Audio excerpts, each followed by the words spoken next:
something.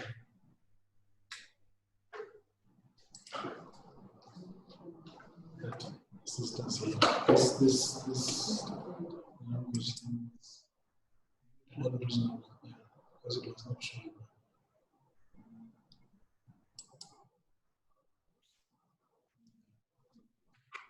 Can we try that again? Interpreter, can you try to interpret? Good. Now I can hear you, which is good. I hope the Portuguese speaking people can now hear you. All right. Sorry, colleagues, about this startup problems.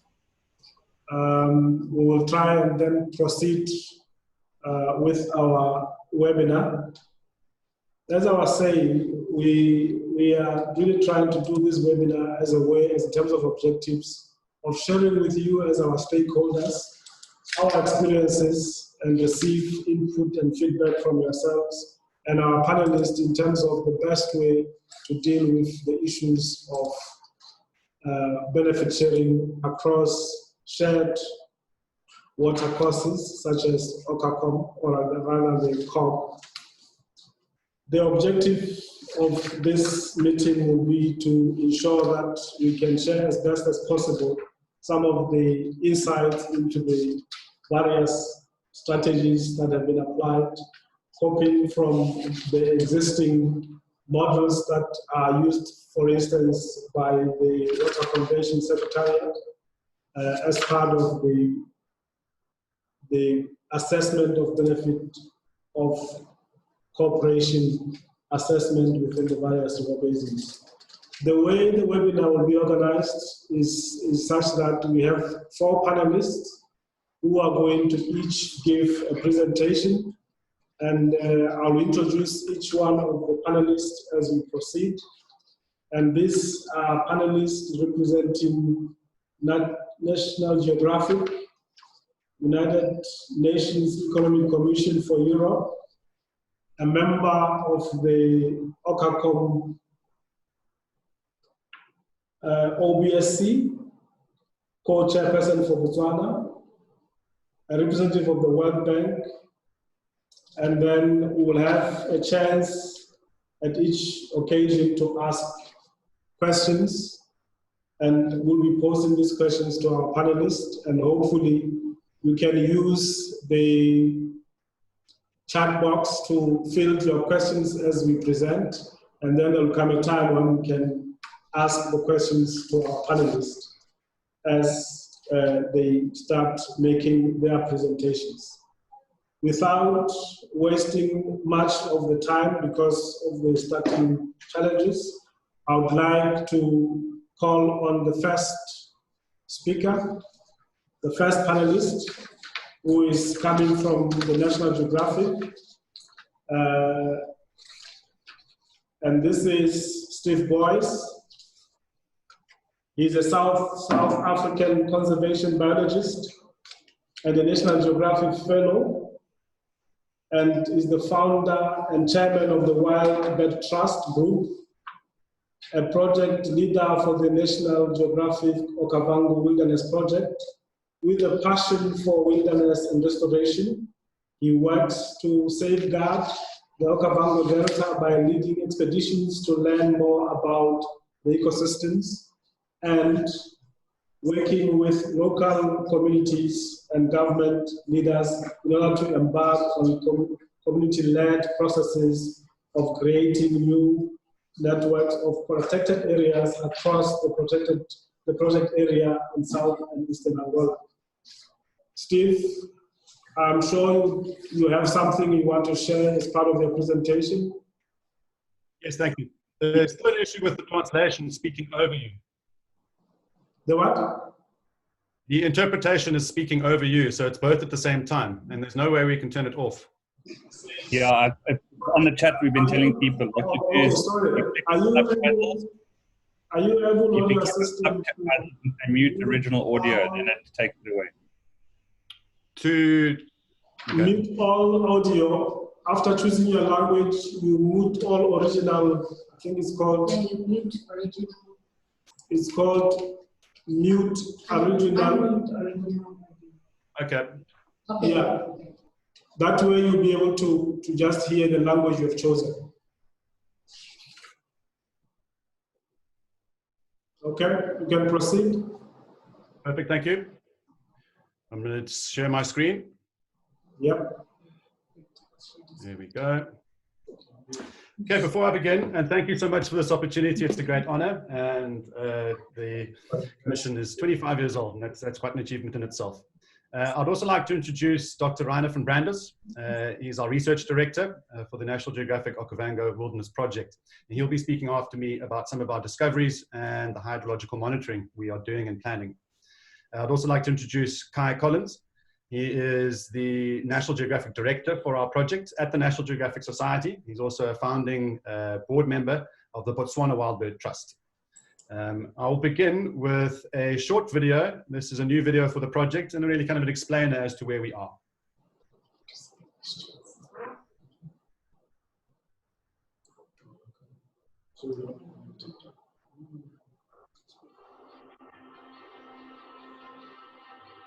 Stretching hundreds of thousands of square miles across the heart of southern Africa, the Okavango River Basin releases trillions of liters of fresh water into the Kalahari Desert each year, sustaining life for over 1 million people and supplying water to one of Africa's most enigmatic havens for wildlife, the Okavango Delta in Botswana. Since 2015, the National Geographic Okavango Wilderness Project has been exploring and documenting this vast intact ecosystem. We have paddled over 5,000 miles, scientifically surveying the source lakes and tributaries of these great rivers. During 23 expeditions, we have discovered 109 species believed to be new to science.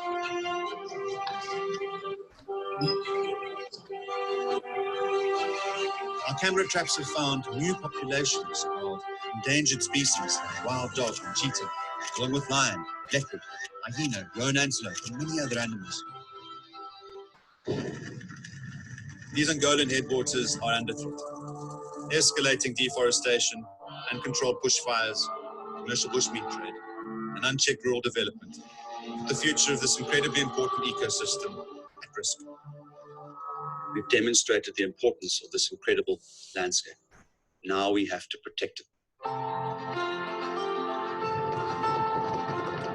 Our goal is to expand one of the largest transboundary wildlife corridors in sub-Saharan Africa, spanning the 4 nations that share the Okavango and Cubango River Basins. Guided by local communities, we aim to establish a system of new protected areas in the Angolan highlands. We will work with the local communities to create a conservation-based economy. We will create and support ways these people can live off this incredible landscape. We don't have much time to save Earth's last unprotected wild places. We are deeply committed to securing permanent, sustainable protection for the sources in Angola and the greater Okavango River Basin.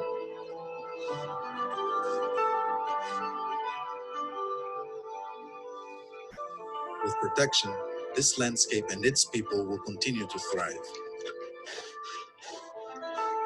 This region will set an example for the world. Now is the time to act. Now is the time to protect this place.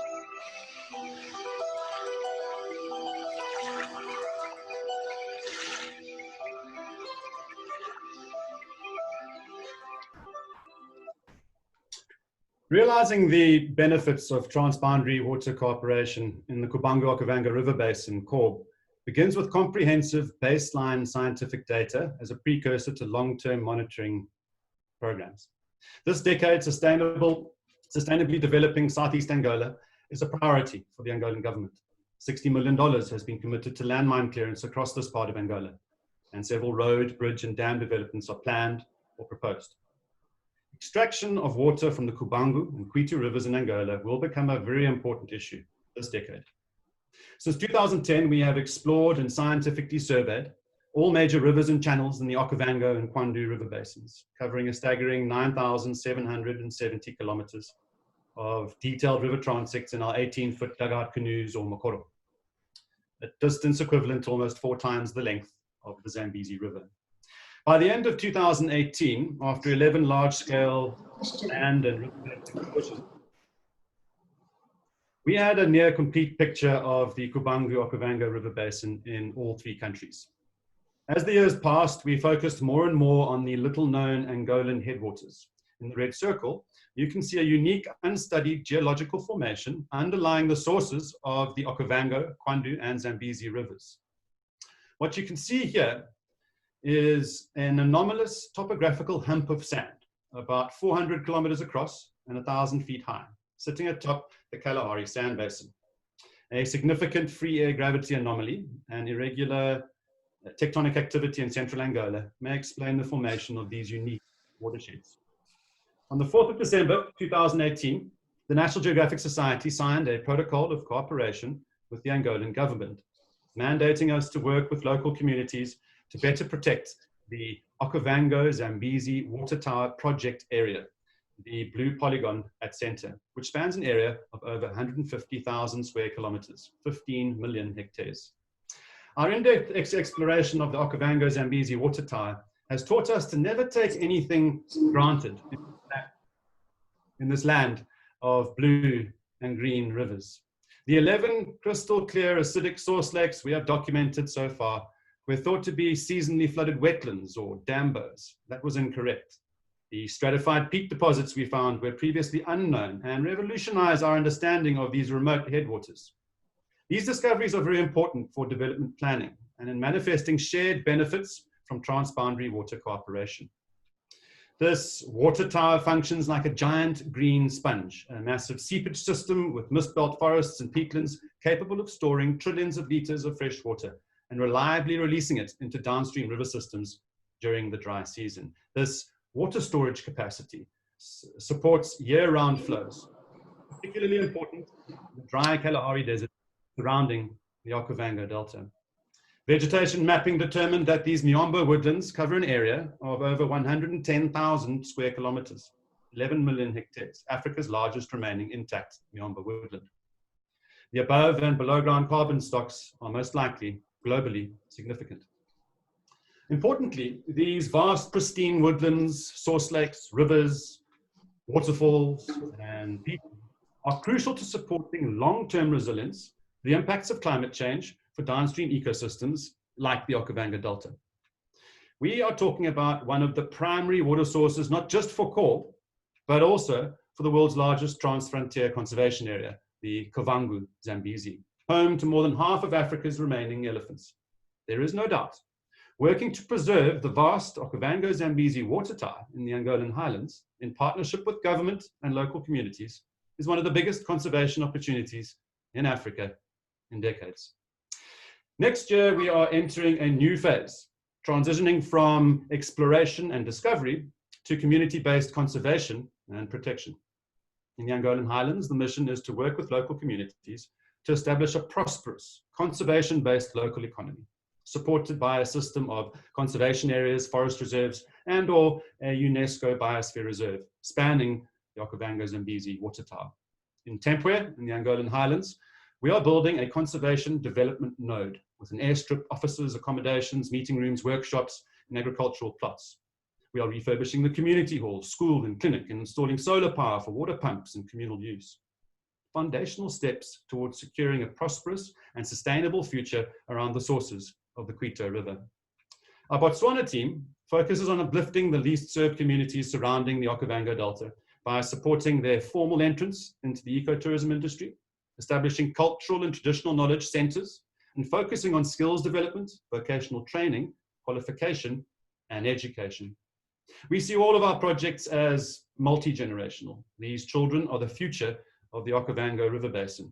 We are committed to establishing the strongest foundation possible upon which long-term community-based systems of protection can be built.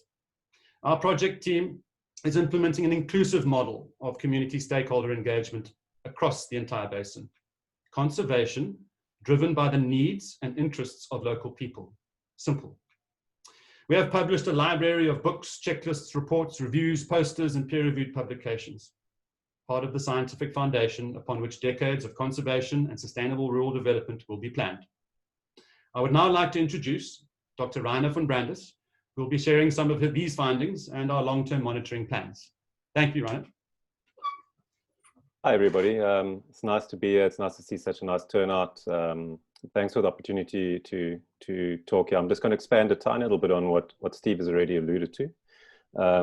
The small update from the video that you saw, we are on 122 new species now, of which 45 are published and confirmed, and another 77 are still in their final stages of confirmation, but almost certainly new species as well. Some of them are on the slide here that you can see. Some of the more interesting ones are that big baboon spider you can see there. It carries like a sack of fatty deposits on its back for the leaner months, we assume. And then that tiny little dragonfly is what we believe is the smallest African dragonfly to date. It's a species discovered last year. If you can go to the next slide, Steve. We've also, sorry, on that last slide, I just want to mention as well, of course, we haven't done all of that work by ourselves. We've collaborated with over 50 institutions and in the process of publishing, we're on almost 60 papers. 26 of them are out. Another 40 are either in press or in prep. Sorry, you can go back again now, Steve.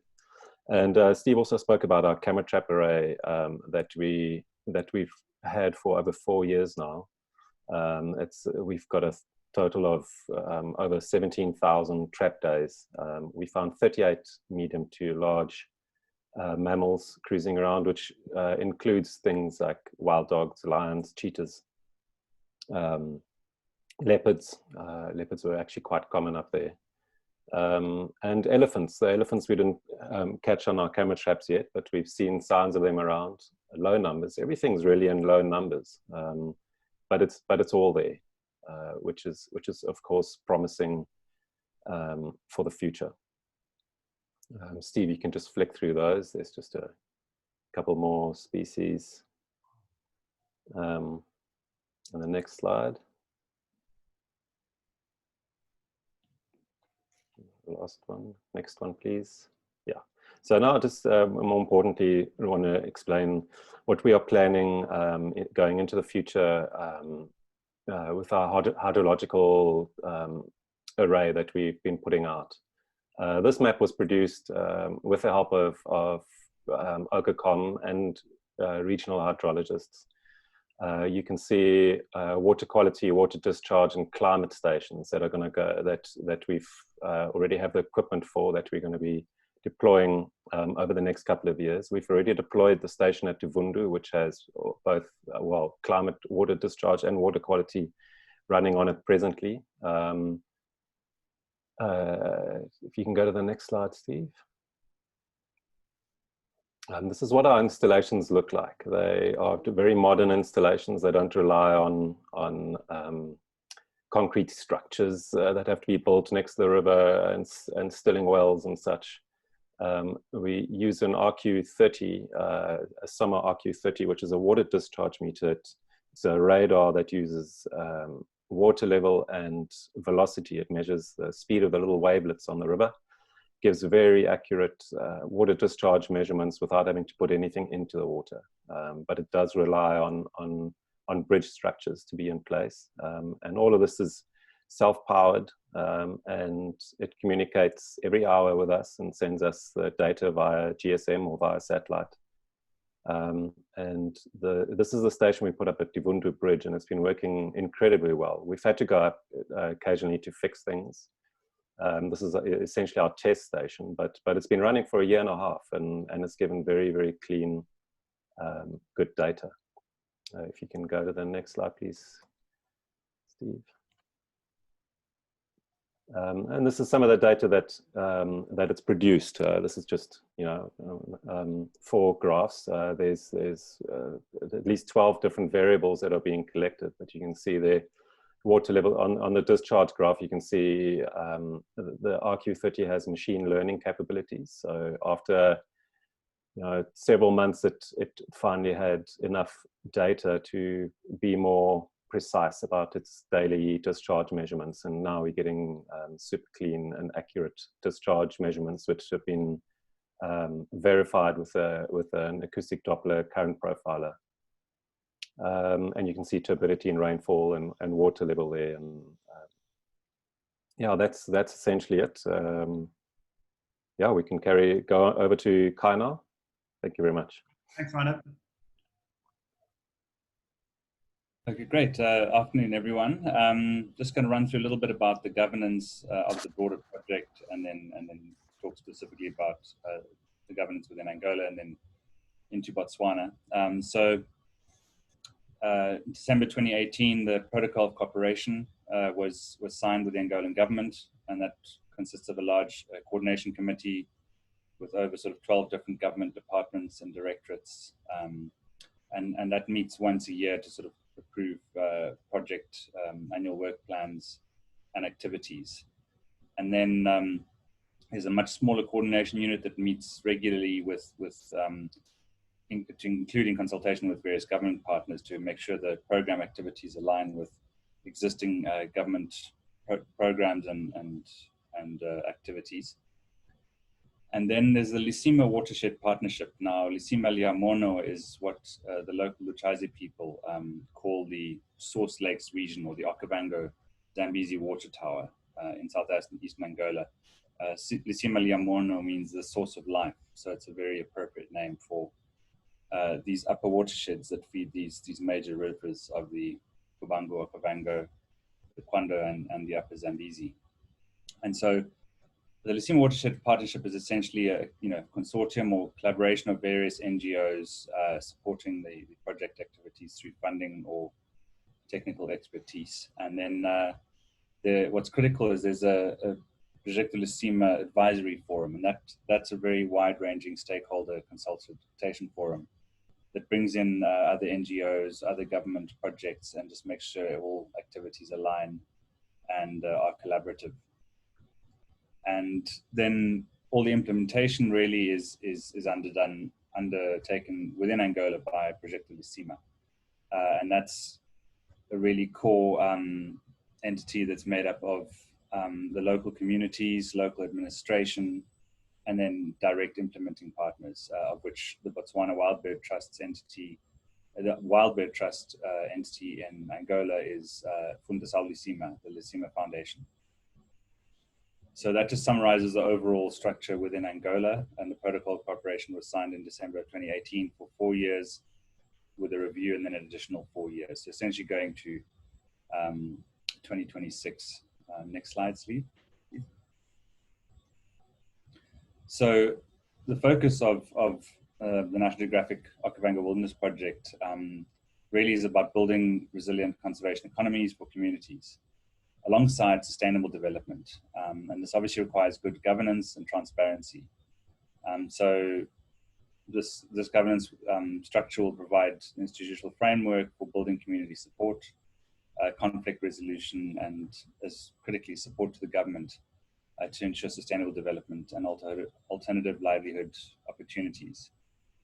Always focusing on increasing resilience to predicted climate change and land use change. And obviously the governance structures need to measure and report on aspects of accountability, performance, legitimacy, voice, equality, fairness, all critical topics. And this is fairness, in decision-making as well as benefit sharing with the local communities. Rights is obviously critical, and transparency in financial management, operational efficiencies, and then strategic planning and direction needs to be inclusive of all the local communities, local administration, and various stakeholders. Next slide. So the unifying vision is to safeguard life-giving water flowing into the Okavango and Zambezi rivers from Angola through equitable partnerships. And of course, working through the entire basins, moving south, maintaining wildlife corridors and connectivity, and resilience for communities across the whole basin. The mission is through equitable partnerships to support the development of a vibrant conservation economy, And this will be done in Angola through the establishment of a network of conservation areas, be these community conservancies, community conservation areas, national parks, transfrontier conservation areas, or forest reserves. There'll be there's various options there of what that will eventually look like within the Angolan project area. This includes the Okavango-Zambezi water tower that connects the headwaters of the source lakes of those major rivers with the Okavango Delta.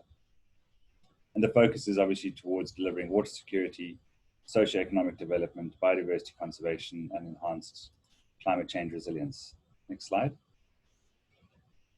So we aim to support the establishment of a sustainable, vibrant, community-driven conservation economy. And that's the critical point now. We're in the stages of carrying out, the early stages of carrying out very detailed consultations with the local communities to make sure that this whole process and project is and maintains to be community-driven from the outset.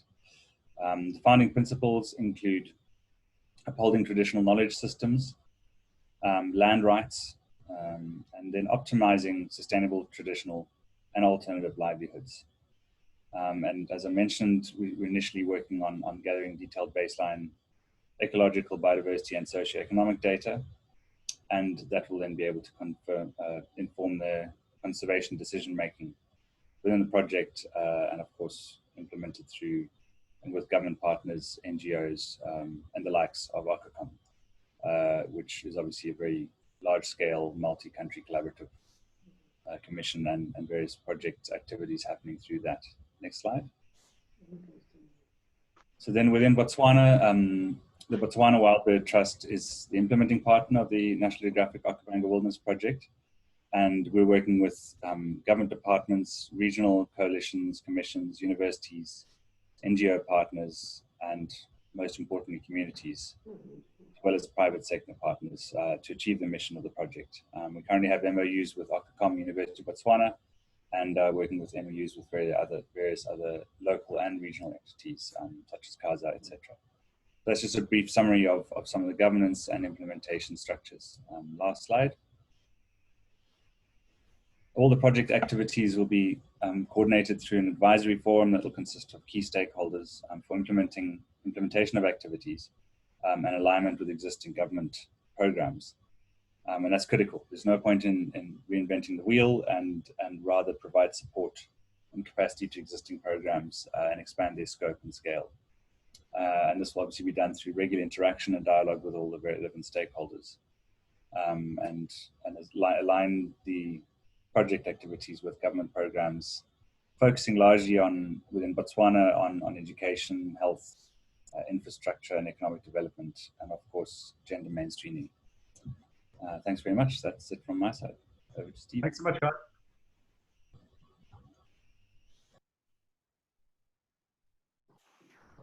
Thank you very much, National Geographic. I hope you have concluded your presentation, and thank you very much for giving us that overview of the various resources that subsist in the basin, especially in the highlands part of the basin, and some of the work you are doing to support us in managing and monitoring these resources. I hope there are questions that our participants are asking. I want to reserve the questions for later after several presentations, but we'll keep them and definitely allow you to answer some of these questions. I want to move next to the next presenter, who is Chantal Damelkamp. She is an Environment Affairs Officer, Secretary of the Water, Secretary of the Water Convention in the United Nations Economic Commission for Europe. She is an agronomist and has experience in various regions of the world supporting transboundary water cooperation processes, providing support to improving integrated resource management and access to water and sanitation, as well as optimizing irrigation.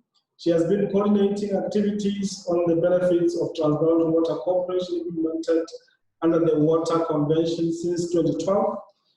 These include oversight of intergovernmental processes for the development of the publication Policy Guidance Note on the Benefit of Transboundary Water Cooperation Identification and Assessment and Communication, published in 2015.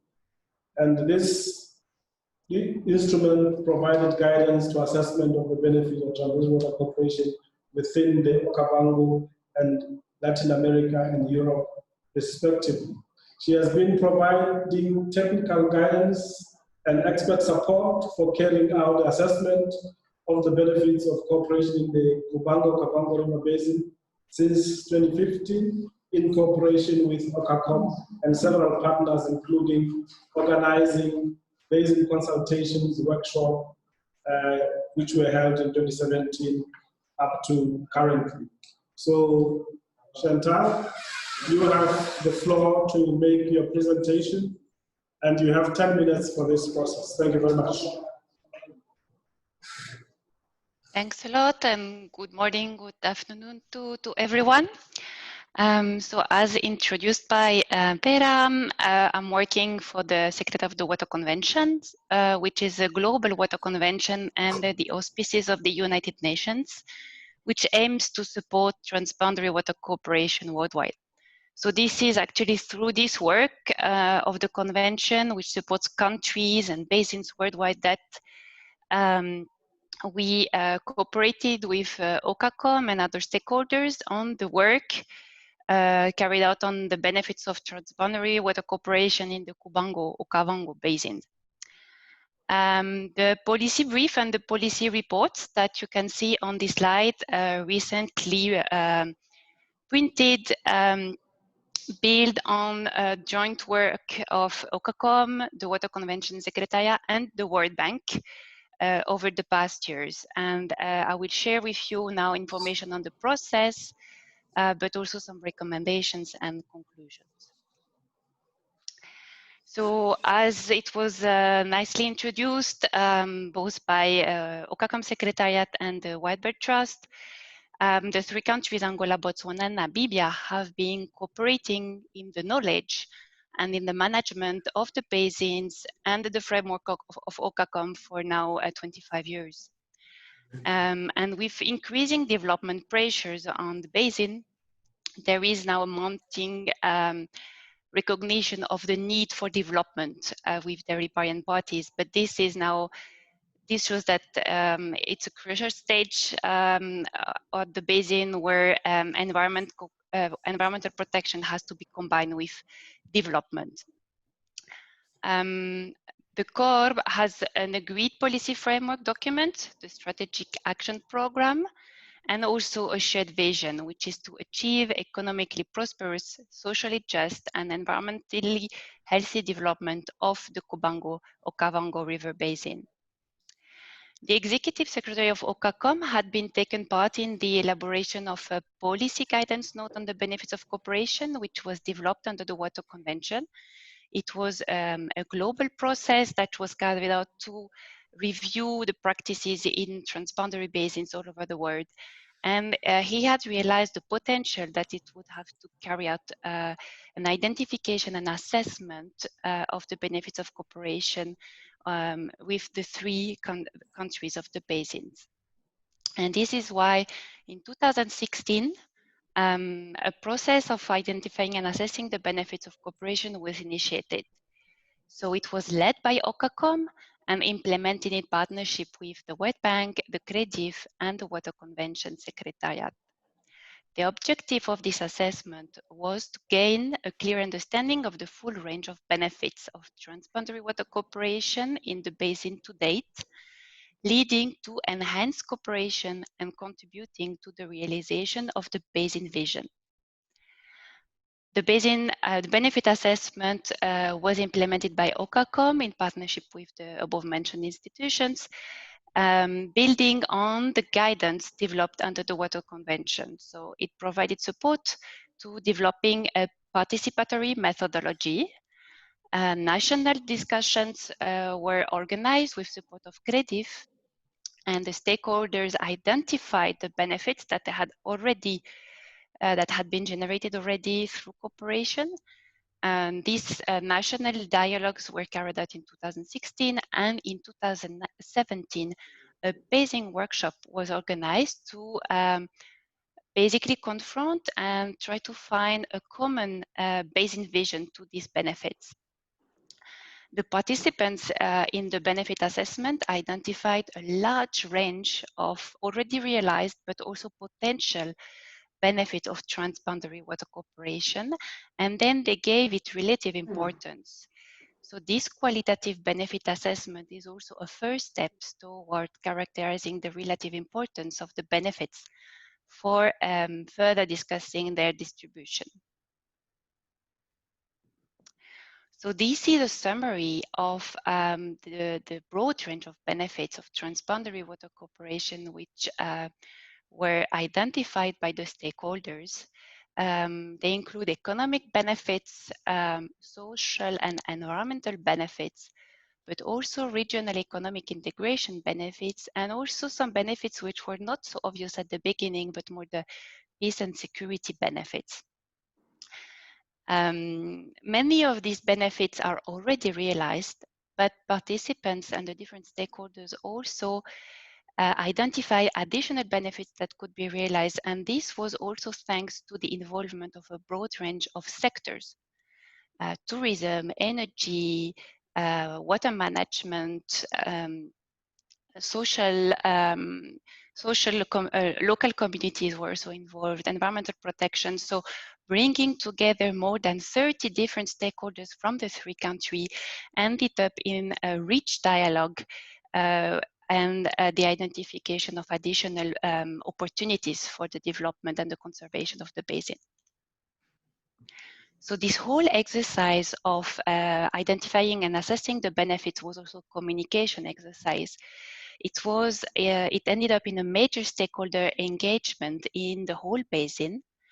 The results were communicating to the basin community through the recent publication of a policy brief and a policy report by OKACOM, which are shown on the screen, but it was also shared, the experience of the OKACOM and the CORB was also shared to the global water community through a publication developed by the Water Convention, which documents the experience of the Cubango-Okavango Basin, but also through global meetings on transboundary water cooperation, where the different countries and OKACOM shared the experience and the lessons learned.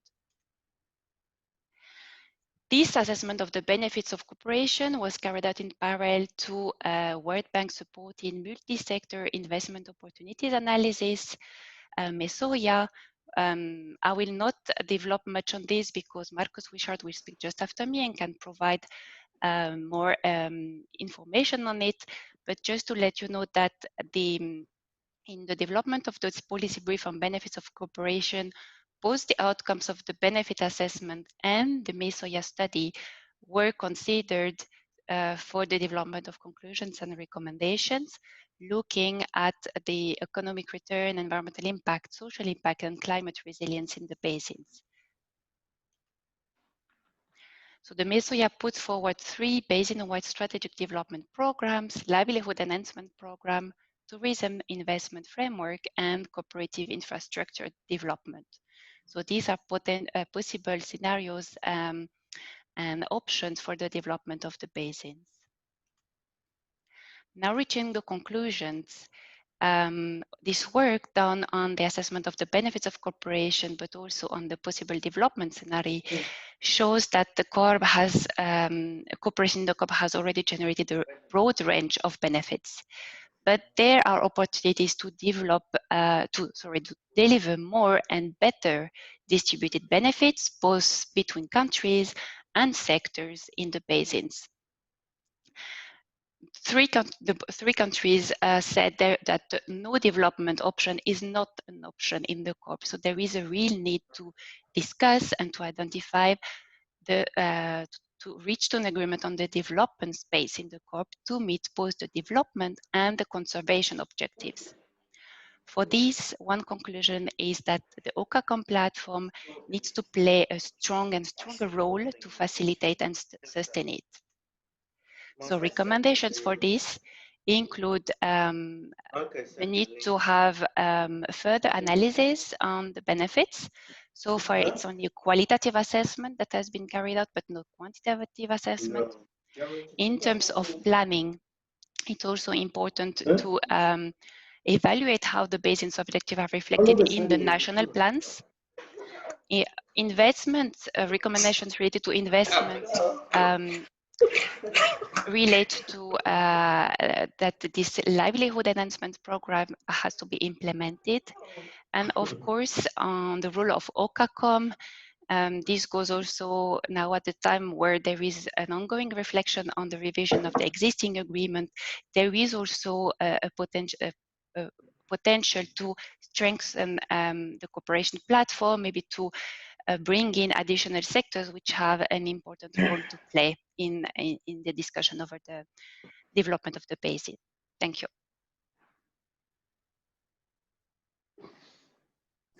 Thank you very much, Chantal. This is now giving us a bit of background on the process that was followed and the subsequent documentation that was produced as a result of the exercise or an assessment of benefit sharing in the CORB and of course elsewhere in the world globally. I would encourage participants, attendees, to still continue to put their questions or comments in the question and answer box, so that when that time arrives, we can actually give them an opportunity to the panelists to respond to the questions. We now continue with our two discussants. I think for the next discussant, there's no formal presentation. She will talk from the floor. And this is Dr. Kuba, who is currently Chief Researcher at the Ministry of Land Management, Water and Sanitation in Botswana. She joined the public service in 2003 as an assistant water engineer at the Department of Water Affairs. She progressed to position of principal hydrological engineer and transferred to the headquarters in 2018, that is at the ministry, where she's joined the Policy Development and Research Unit. She holds a PhD in Environment and Water Science obtained from the University of Western Cape, and an MSc in Environmental Engineering, specializing in science and analysis in the water resources, obtained from Technical University of Denmark, the TU. And she has a BSc degree in General Science, Mathematics and Environment from the University of Botswana. And she's recently been working within the ministry in the research department, as I indicated, and she had also presented the government in various forums where specific issues of leadership and programs were discussed. Dr. Lukula? Yes, we can just do that. Thank you, moderator. As mentioned, I'm the co-chair for OKACOM OBC for Botswana. I'm just going to give a brief, overview of how the transboundary cooperation is being approached in OKACOM, and how we put on the platforms for us to actually realize the benefits of this cooperation. From the establishment of the OKACOM in 1994, through the signing of the agreement, the three countries went through the process of establishing governance and legal frameworks that will, govern the processes of OKACOM, and later on the establishment of the secretarial office. And then the three countries, through the establishment of this commission, moved into the actualization or the putting in place frameworks that can actually assist us in achieving the benefits of cooperating. with the realization of the three main issues that the three countries face in the basin, being the prevalence of poverty, the prevalence of deforestation and land degradation, and also the uncertainty of the availability of the resources which are driven by the water in that system, the uncertainty of its vulnerability to climate change. The OKACOM came up with a common vision, a shared vision of achieving an economically prosperous, socially just and environmentally healthy development of the Cubango-Okavango River Basin. And for us to actually achieve this vision, we started by conducting a transboundary diagnostic assessment, which was kind of forming a baseline of understanding what kind of resources do we have in this basin, to what extent and to what amount. So, and then when we did this transboundary diagnostic assessment, it resulted in us formulating the strategic action program, which laid out the principles of development and also the livelihoods improvement principles.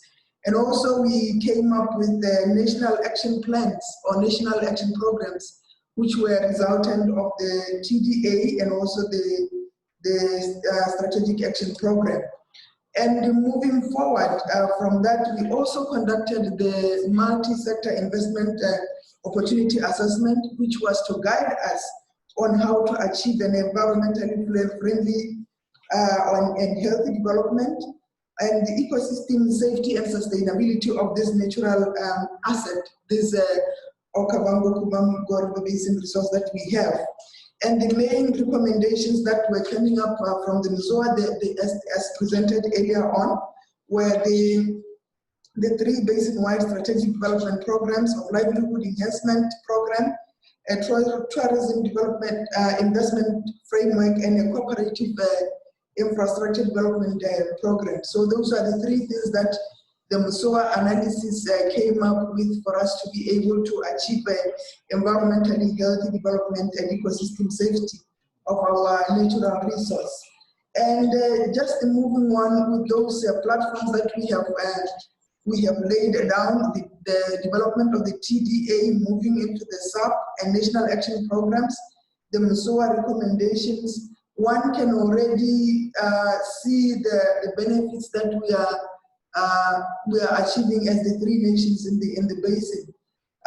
To highlight a few, in Botswana, already the water quality issues have been improved through the cooperation, because we have a platform where we can share information, where we can share data, where we can share water quality data with the upstream nations. So in that way, we managed to improve the water quality situation in the Okavango Delta.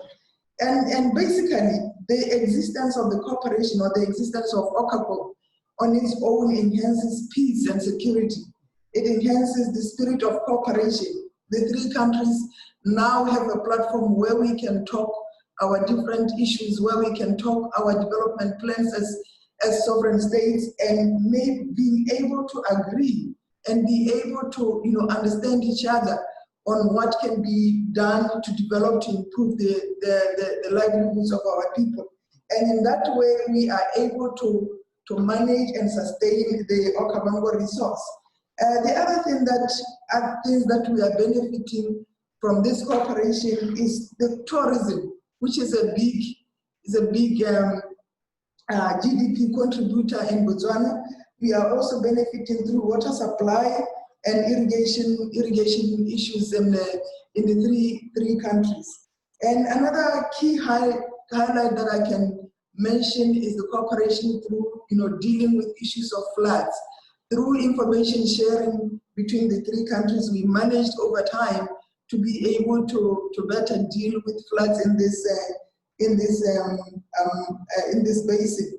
The other thing that is now in place, that is now going on, is the livelihoods improvements projects that are going on under the support of UNDP, in Botswana, the horticulture program, and in Namibia, the tourism program, and in Angola, the conservative agriculture program.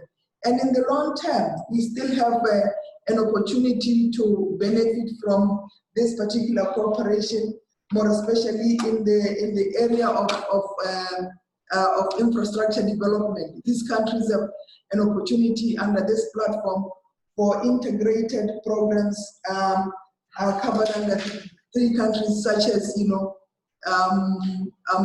funding of projects together at the 3 countries, which can be beneficial for our people in this area.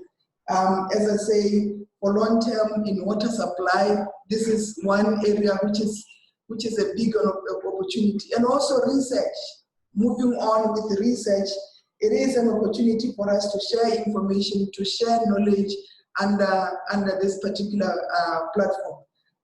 Thank you very much. I was just giving an overview of how we approached this cooperation and what we have benefited so far, and the potential of what we can benefit moving into the future. Thank you. Thank you very much, Dr. Ripula.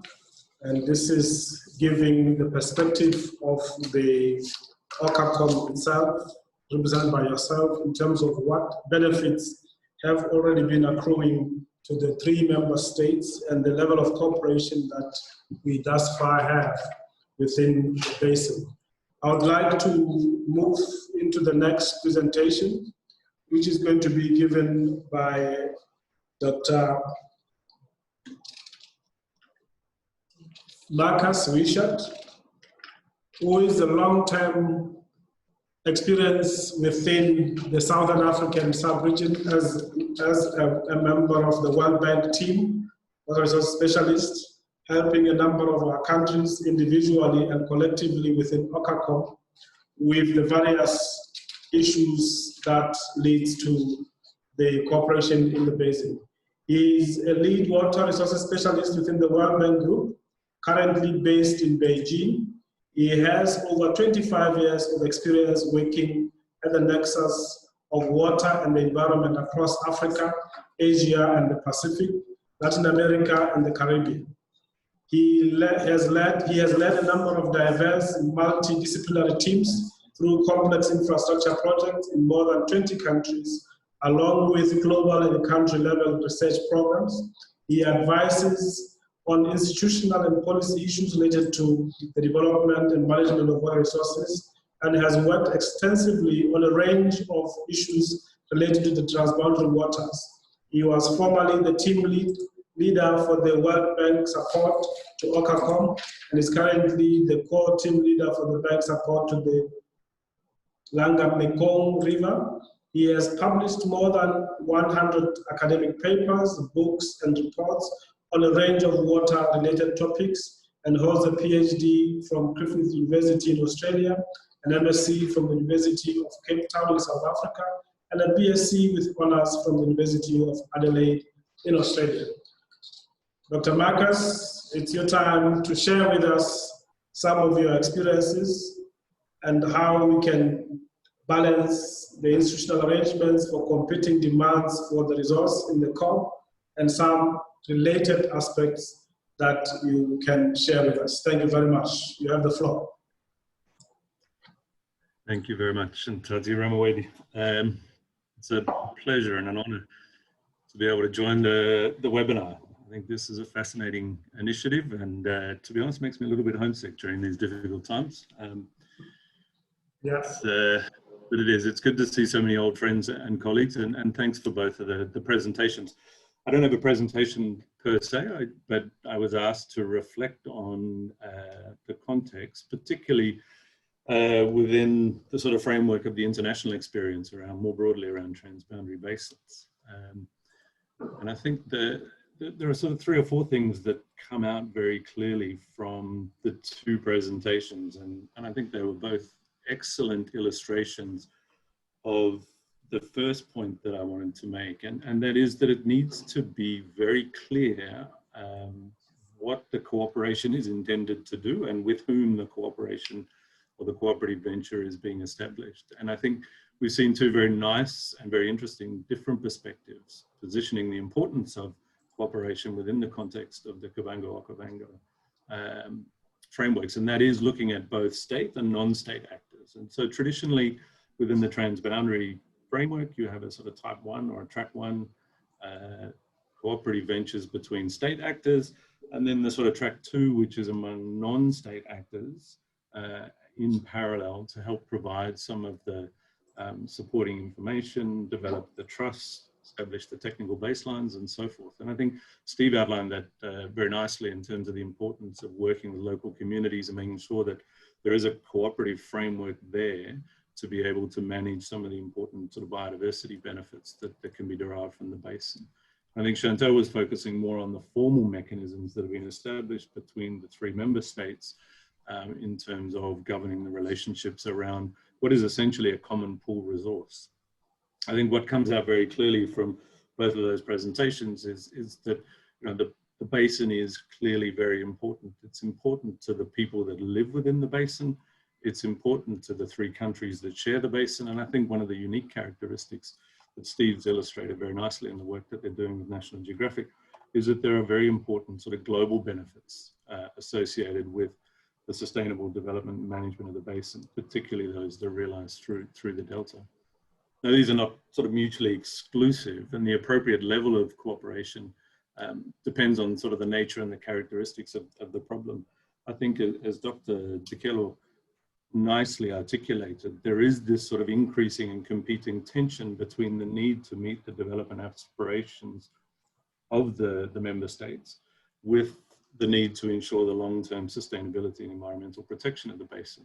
And so you need very robust, strong cooperative frameworks that can deliver on and help to manage some of the processes around meeting the various different expectations. And unless you've got a very clear sort of workable definition and an operational framework to facilitate that cooperative process, you can result in very sort of complex problems defined by high levels of uncertainty, discontinuity, and unpredictability, which makes it very difficult to be able to move forward in terms of reaching consensus amongst a diverse range of different stakeholders. And I think one of the key things that we've seen in the context of the Cubango-Okavango over the last 20 years is the evolution of this cooperative framework. And so the illustration that Chantal put up nicely shows the early phases in the 90s focused on just facilitating a platform for communication between the three member states as they emerged out of a particular geopolitical context.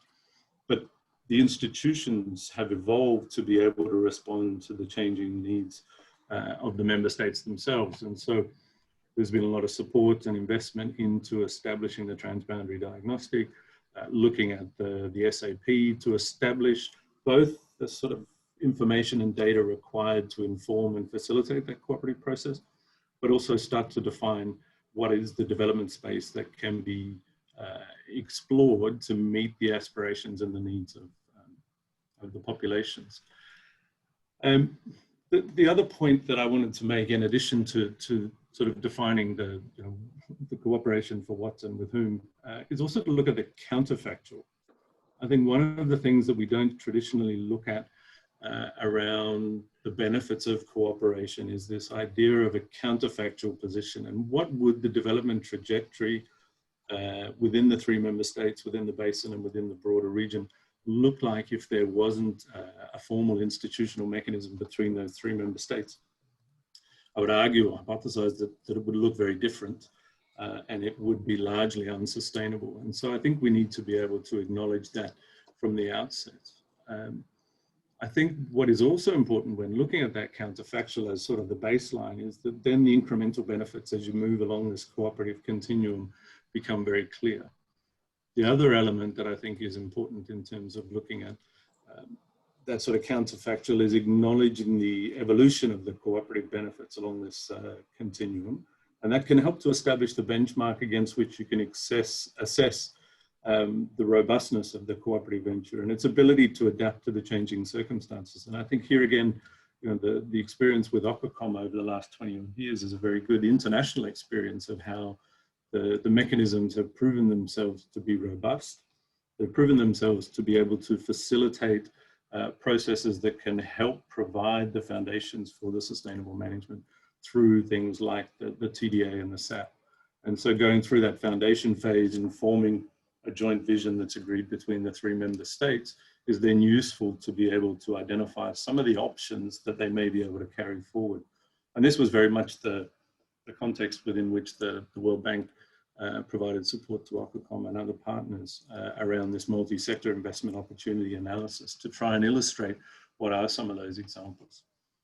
The third point I'd like to just emphasize, and I think this is important, is around the tangible benefits. So quite often we talk about benefits in a sort of a qualitative manner. There are obviously social and environmental benefits, and those are very clear in the basin. There are historically, in particular, peace and security benefits that Chantal mentioned. There are benefits derived from economic integration within the regional context and feeding into the bigger narrative around the Southern African development community. But there are also a number of economic benefits that need to be realized. And the value of those benefits or the value that the various different stakeholders will ascribe will change over time. And I think we need to make sure that the institutional mechanisms are in place to be able to respond to those changes. I think particularly when we look at 3 elements that inform those changes. There's obviously the nature of the resource itself, and historically the basin has been largely underdeveloped, and as Steve said, it's one of the last sort of free-flowing, pristine rivers in the world, and it's unique in that respect. There are competing demands, and the context within the 3 countries is changing, and so that changes the circumstances. So you need to look at the nature of the resource. You also need to look at the level of social development. And when you look at some of the indicators around the level of social development in the 3 different countries, particularly those communities within the basin, they are typically worse off than other parts of the country. They're far away from the capitals, from services, lower level of education, and so forth. And so there are a number of sort of social challenges that need to be addressed in order to meet those aspirations we talked about. The third element is really around the economics, and this goes also to the social elements. And unless there is a sort of a clear pathway for those communities and populations out of poverty, then I think this is ultimately the biggest threat to the sustainability of the basin. And I think Chantal made this clear in terms of the position of the member states, that no development isn't really an option. I think if in the absence of development, the basin will continue to spiral into an unsustainable sort of framework. And so the challenge then is really how to find that right balance. And that's where these cooperative mechanisms are particularly important. I think the recent high-level panel that was convened by the World Bank and the UN articulates the values associated with water very nicely. So first and foremost, looking at recognizing the multiple values, both tangible and intangible, monetary and non-monetary, and the importance of reconciling those different values amongst the different range of stakeholders and building trust. And that's really at the core of some of these cooperative elements. The need to protect the sources of water, educating people and empowering them to be able to appreciate some of those intrinsic values, and then also sort of making sure that there's continued and sustained investments that are adequate to maintain those institutions, as well as the infrastructure and the information that's required to deliver on those expectations from the member states and their populations. The last element that I'd like to just sort of highlight builds on these sort of core components, and it's really looking at what is the future dividend. I think again, when we go back to that idea of the continuum, OKACOM has shown the value in terms of being able to provide a platform and facilitate a process around cooperation that is appropriate for the time and place. I think going forward along this cooperative continuum, there is an expectation amongst the various different stakeholders that the Commission will continue to advance on the development of cooperative initiatives that can increase the direct economic outcomes. And this is really over and above the individual sort of national initiatives. And the value that, and in order to be able to achieve this, there needs to be a continuous and a robust framework. And so this idea of self-evaluation using frameworks that, along the lines that Chantal has already articulated, provides a nice baseline against which to look at the changing nature of those benefits and ensuring that they're continuing to deliver on the expectations of the various different member states. And it was within that context that we really provided the support around the MASOA. And this is the last point that I'd like to make. I think we've heard around the 3 different sort of investment options that were identified. These were really intended to demonstrate the opportunities for cooperation between the 3 member states in a way that could deliver an outcome that's bigger than the sum of the individual parts that would be achieved by pursuing development opportunities from a unilateral sort of nationalist perspective. So when you look at the livelihoods, I think here there's an important need to ensure equity in the development and distribution of benefits within the basin. And that gives rise then to the initiative by the 3 member states under the auspices of the Commission to establish the Endowment Fund.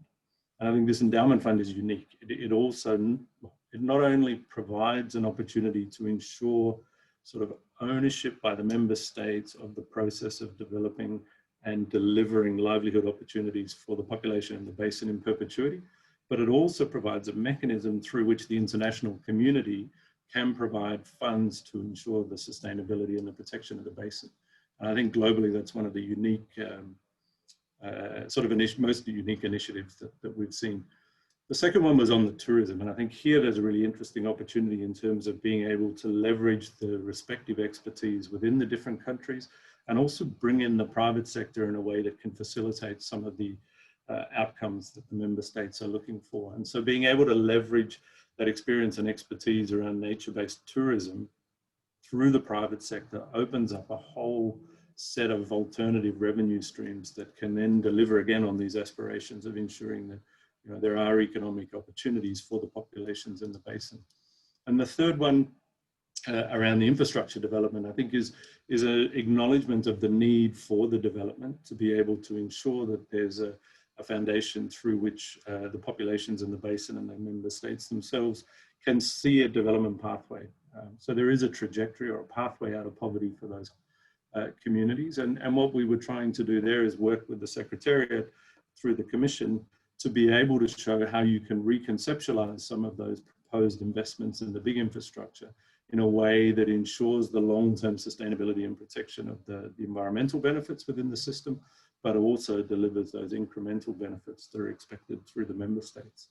And so with those sort of reflections, again, just to offer up my appreciation and also the acknowledgement to OKACOM in terms of the achievements over the last 20 years. I think it really is an outstanding international experience in terms of the benefits that can be derived through these sorts of cooperative ventures. And so I look forward to seeing how that evolves over the next 20 years. Thank you. Thank you very much for that insight and examples that you have given, especially the elaboration on the USUA and what it would mean for us going forward, particularly in undertaking the developments in the basin. We have come to the time now where we could pose questions, and I would like to first pose a question that I think the first presenter, which is the National Geographic, was presenting on the issue of information and data and their work in that particular context. The question that we have from the participants, one of it is that, are these stations jointly owned? Which riparians have access to the data? And what is the plan for maintenance and operations beyond the project as we currently state? I might also come in to say something about that, but I would like to give the floor to National Geographic. Colin? Thank you. I think I'll give that question to Rainer to answer. Okay. Yes. Thank you. Those are very good questions. So the time constraints, and it's a very important questions. The countries in which those stations will be housed will be the custodians of those stations. So they are co-owned in that sense, and they will be maintained and looked after by relevant institutions in those countries. So, for example, in Angola, it will be GABIC, which will be in charge of those stations, both in terms of maintaining them, repairing them, and managing the data flow and the dissemination of the data. We of course, as an organization, strive for the data to be open source entirely, but the historical data set, the full data set, would then be in the hands of the relevant institutions in those countries. Is that answer the questions properly? Thanks, Ryan. Yep.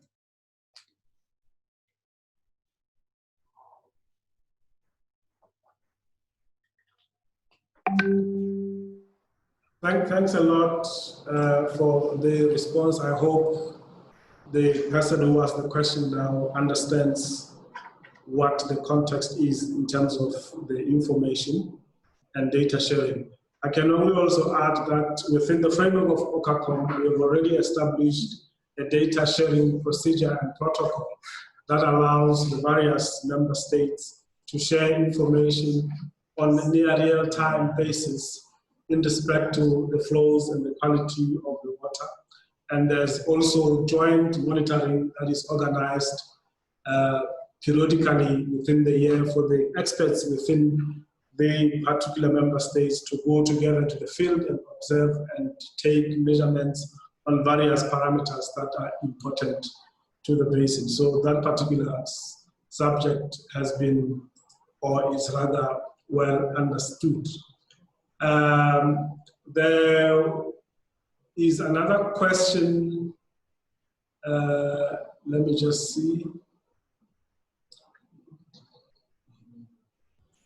I'm just checking some of the questions that we have from the panelists. There's a question that says, and I think this maybe Marcus can attempt to respond to. It is, has the green infrastructure natural capital in the headwaters been assessed and valued in terms of the service and value it provides? And in terms of equitable benefits sharing, how do you account for this downstream in a transboundary context? And given the impact of COVID-19 on tourism and how this affects communities that are tourist dependent, is the tourism livelihood link being rethought? I don't know, any of the panelists can respond, but also Marcus, maybe you can say something to that. Yeah, thanks, Para. I'll try and respond to that. And I saw there was another question in the chat that was also talking about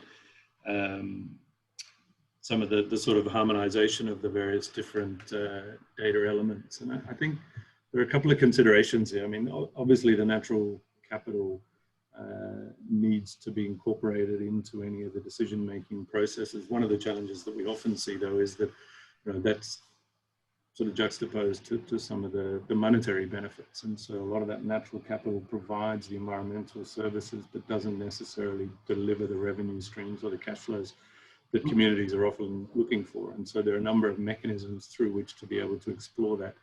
There are obviously mechanisms such as the payment for environmental services, but in the transboundary context, that can get particularly contested in terms of looking for the equitable distribution of those benefits. And so I think the concept that OKACOM is putting forward around the Endowment Fund really alleviates some of those potential areas of contestation to be able to provide a mechanism through which global funds can be directed towards supporting and sustaining the basin. And so I think, that is a really important mechanism through which the long-term sustainability and protection can be engendered. On the data sharing, though, and this comes back to a little bit to the natural capital type equation, being able to understand, what are the benefits that are derived, what are the mechanisms through which those benefits flow. But it's not enough just to collect the data. That's an important foundation, and obviously you can't do much in the absence of that. But it's important to ensure that that data is not only shared, but also turned into useful information that can then help to facilitate the decision-making process. And often I think from our side, on the technical perspective, we look at those technical elements, we look at the financial and the economic sort of implications associated with them, environmental and social impacts that might be also associated. Ultimately, the decisions lie with those sort of policymakers and politicians that are being given the mandate to do so. And it's important that they have the information to be able to evaluate the various different trade-offs. And so I think there is an important role for the commissions across Southern Africa, but within the broader transboundary context, and some of the regional organizations to make sure that there is sort of a standardized data platform that can then be used to turn into information that can feed back into those decision-making processes. And the last point I would make on the data, and this goes also to those earlier 2 points, is it's not just looking at the hydrological data or the environmental data. I think that's important, particularly in the context of basins like the Cubango-Okavango. But I think we also need to sort of embed those within some of the broader initiatives like the SDGs and make sure that we're incorporating considerations around sort of social and economic indicators as well. Again, those both feed back into the decision-making process so we can evaluate the implications of the various different options that are available and deliver on those sort of development aspirations that all of the countries have. Thanks. Thanks. If I can just add a bit there. Yeah, as you mentioned, it's critical to assess everything, get the baseline information. We're currently carrying out exercises to understand the baselines, specifically the natural capital, as well as social and economic valuation and dialogue with local communities. Also, obviously looking at ecosystem services valuation, and that will then obviously inform an exercise looking into potential green infrastructure development opportunities. The benefit sharing thing is a critical question. 2 points, I guess. On the local level, we're currently focusing on developing the first conservation development nodes within the upper headwaters, and also additionally in the Western Okavango Delta. And the focus there is looking at alternative livelihood developments to local communities, and ensuring that that is all done equitably, in order to increase their resilience to impacts of climate change and potential land use change. A separate exercise will be relating to understanding how to share benefits in a transboundary context. And that, as you mentioned, also can be more contested. But looking at topics such as water bonds, for example, where maybe Okavango tourism, once things recover from COVID, contribute in some form to sustainable development upstream and of upstream communities, in order to maintain ecosystem services such as water flow, flood pulse dynamics, etc., that are critical for the functioning of downstream ecosystem services. But that is going to be a separate process once additional baseline data has been collected. Thank you.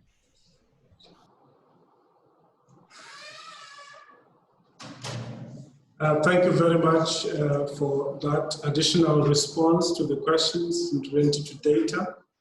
I'm still going down through the questions. I'm trying to check.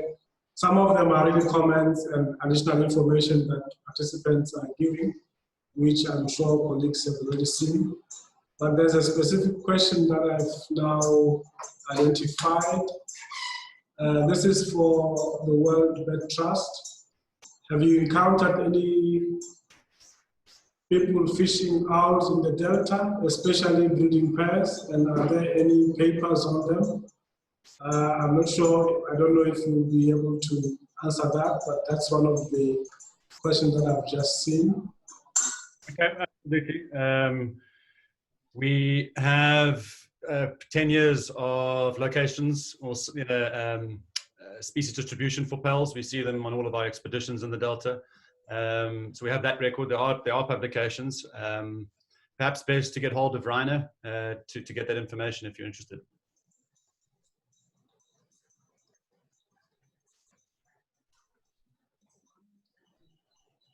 But yes, we do see them. Yeah, thank you very much.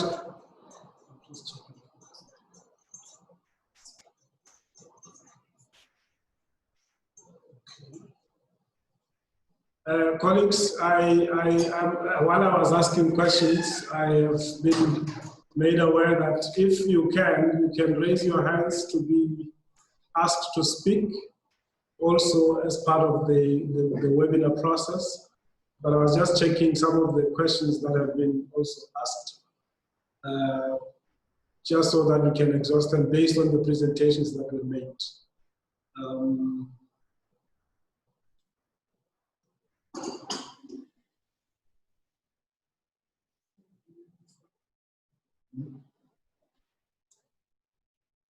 There's another question where any of these experts and other similar evaluative experts to the free. No, this one is not the relevant one.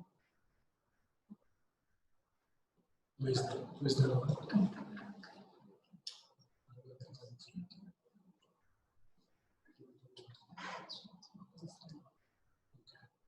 Oh yeah, I missed this question.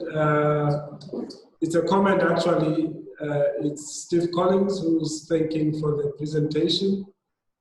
He's saying, given that the MOU between CASA and OKACOM, we should be looking at benefits from the Southern Transboundary institutions and agreeing interventions together. CASA will be doing an inclusive livelihoods diversification strategy and will include both OKACOM and ZAMCOM in the process. Okay. Let's see. Are there any people who are asking for questions?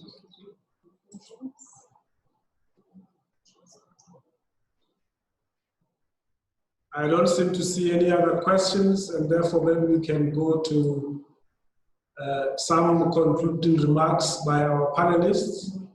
1 minute each, then very salient issues we want to put forward, and we'll start with Chantal. Thanks a lot, and big thanks to the organizers for this opportunity to present these different experiences. I mean, seen from, let's say, global experience, the work done in the Cubango-Okavango Basin is remarkable, both in terms of the knowledge, the progressive knowledge of the basins, and also all the efforts in the evolution of the cooperative process through OKACOM. It was a pleasure to be together and work on this assessment of the benefits of cooperation with the stakeholders of the basins and support of the partners. We really hope now that this participative identification of the benefits of cooperation will be used and will serve in the process of the discussion on the possible update of the 94 agreement, considering the different uses, users, sectors, and the needs of the countries. I think the question raised on the changing conditions, like for example now the impact of the COVID on tourism, shows the absolute necessity to bring on board the different sectors in order to have a real discussion on the sharing of these benefits that will evolve over time, always. And so the role of OKACOM on this and to support this discussion is crucial. Thank you. Can I get last words from National Geographic, Steve? Thanks so much. Thank you for this opportunity. I think from my experience, anyone that's involved in work in the Okavango Basin becomes passionate about it. So if I think there's any one river in the world that could unite 3 countries, it's this one. Its beauty, the wildlife, and the communities. Because when we took the Wayeye from the Okavango Delta as our polars in our Mokoros to the source of the Quito in 2015, they had opportunity to meet the people living, local communities up in that water tower landscape. And they found so much commonality between them. I mean, one of our project team, Mr. Water, who you'll see in our film Into the Okavango, he said, you know, this was my life, you know, when I was a kid down in the Delta, and then I saw big changes. Conservation came, and, you know, we saw tourists arriving, and this whole economy started to grow. And now I own a car, I've got a cell phone, I'm making a film on it, my kid's going to university. And it really changed his life. And it was wonderful to see that interaction across the river basin. And I mean, finally, I think we've all had this COVID pause. It's been a very difficult year, But I can see in all of the organizations we work with, everyone's been working on strategic frameworks and really workshopping what they're going to do. So I truly believe this is going to be an impactful decade in this basin and elsewhere, where we've had this pause at the beginning of a decade, a very important decade for not just this river basin, but rivers around the world, to really have some impact for these local communities at the government level, at the level of our organizations. So let's just keep this passion going. OKACOM is the center of it and has been for 25 years. And I have great hope for the future. Thank you. Thanks a lot. Thank you. Can we get Marcus? Any final words? Yeah, I would also just reiterate appreciation to be able to participate in this sort of discussion. I think this is at the foundation of cooperation, is this exchange of ideas and experiences.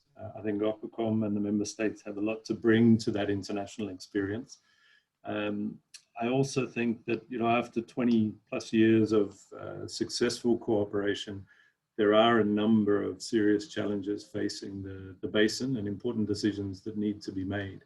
So the sort of scientific foundations are in place, the TDA, the SAP, the work that the Wildbird Trust is doing with National Geographic will hopefully be able to help inform those decisions. I think it's encouraging again to see that OKACOM has a very clear vision that represents consensus between the 3 member states. I think that provides the guiding framework, and hopefully the decision frameworks to inform those processes are also there. I think they've proven themselves robust. But I think, as the policy note and the work that's been done also suggest, there are some important institutional changes that the member states need to consider to ensure that OKACOM can continue to deliver on that message. I think the last thing I'd just reiterate what Steve was saying, we're sort of 10, 11 months into this whole COVID experience. It's been quite a roller coaster. Obviously lots of negative implications in terms of both the global economy and particularly at the national level. I think particularly for industries like tourism. But I think there's also a sense of optimism here, that it does provide an opportunity to sort of sit back and reflect and hopefully try and develop more robust and resilient pathways as we go forward. And it emphasizes the importance of protecting what we have. There aren't very many sort of free-flowing rivers left in the world. This one is particularly unique. And I think OKACOM is uniquely positioned to be able to help inform that process going forward. So thanks again, and wish you all the best. Dr. Lipolo, one last word. Thank you.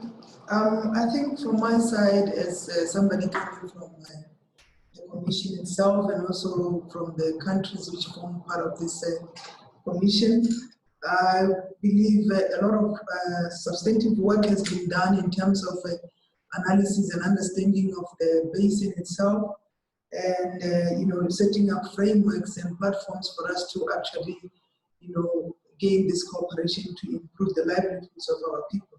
At this point in time, I would say it is crucial for us to move into the actualization of actually receiving tangible benefits. And unfortunately, as the 3 countries are kind of developing countries, we face a challenge of financing for us to actually have these tangible benefits. And these kind of networks are very crucial to us, for us to cooperate, to find assistance, but especially in financing for us to get this kind of benefits that we need as the 3 countries to improve the livelihoods of our people. And I would like to thank everyone who participated in this forum, OKASEC for organizing this talk, and also the panelists for making people understand what is going on in our commission. Thank you very much. Thank you very much, Dr. Depola, and this brings us to the end of our webinar session, and I can promise you we'll probably have similar sessions in the future on other topical issues that we could share with our stakeholders as part of communicating the work that we do and receiving feedback from you as our stakeholders in terms of responding to some of the very critical questions and challenges that we have, that we know very well that we can't resolve alone. I would like to take this opportunity also, borrowing from the chair, that to thank all our panelists, to thank all the participants. I know the time is always limited. We can't stretch it beyond what we have. And we have other planned events immediately after this that we might have to go to. So thank you very much. I hope it was an inspiring and eventful event. And hopefully you can take some messages back home and continue to support us through our various models. Some of the documents that were referred to here are there and available on our website. We have been putting some of the links for the participants. I hope you have been able to copy this and you can access these documents at your own leisure through our website and our partners' websites for those that are within their respective websites. And thank you very much and have a nice evening and a nice rest of the day for others and a nice morning for others. Marcus, sorry, I think it's probably late now, but it's fine. We'll catch up. Thank you very much. Thanks. Look forward to it. Thank you.